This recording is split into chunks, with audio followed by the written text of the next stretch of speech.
The Trump administration has accidentally revealed information it didn't want the public to see about two protected wilderness areas it decided to shrink.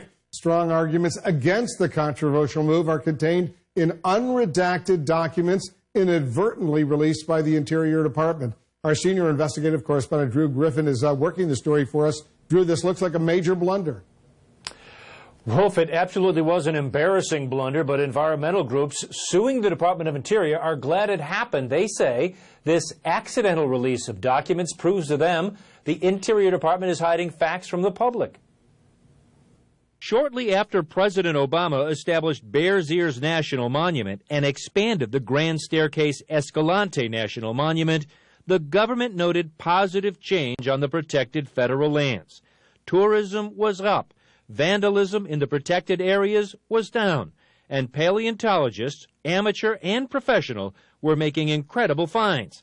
A Department of Interior memo outlined it all in May of 2017, showing just how well the protections were working. It is reasonable to conclude that visitation would be less if the lands had not been designated as a monument, the memo read. More vandalism would have likely occurred. And one region of Grand Escalante contains a plethora of paleontological specimens. 12 new dinosaur species have been discovered since designation. There was one big problem. All of that good news did not fit in with President Trump's decision to strip away protections and open up those protected lands to business. So Interior Department officials hid it. By accident, all of this was recently revealed, including the proposed redactions, in an errant document dumped to a Freedom of Information Act request by the Center for Western Priorities. Oh, it's obvious.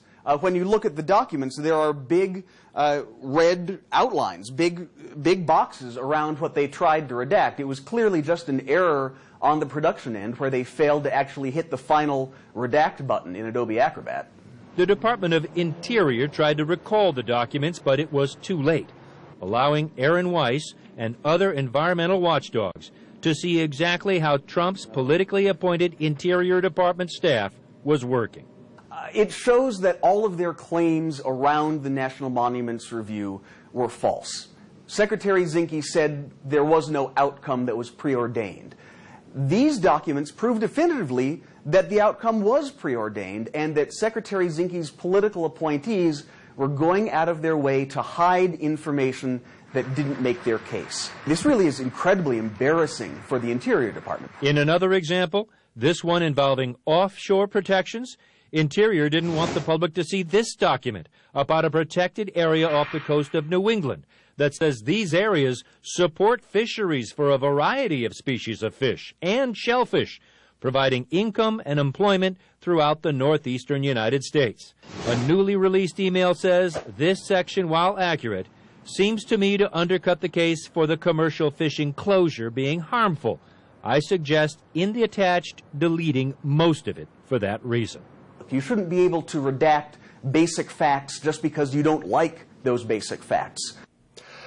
Wolf, there are rules that allow some redactions to take place, but we have no idea why the Department of Interior would delete things like tourism up or dinosaur bones were found.